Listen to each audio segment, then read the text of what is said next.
Nora Winsin adlı jurnalist erkeklere karşı pikirde bolup erkek bolmanın ansattığına inanyardı. Bunu subut etmek istep erkek keşfine girip erkek yalı giyinip erkek görünüşü emele getirip 18 aylap erkek hükmünde yaşayar. Erkeklerin arasında bolup olorun durmuşunu sınlayar. Olorun dünyasında yaşayar. Bu 18 ayın sonunda näme bolýar? Psikiatr kömegine mätäç bolýar.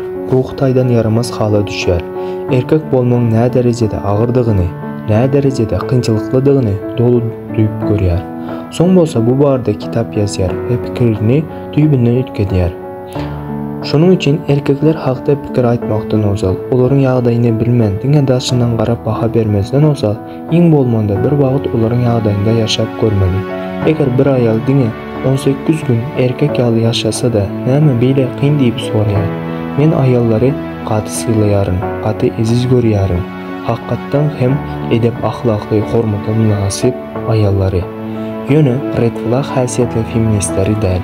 Erkek bolmak daşyndan seredilende erkin ýaly görünýär. Ýöne onuň ýüklügi, jogapkärçiligi we garaşylýan talaplary gaty agyrdyr.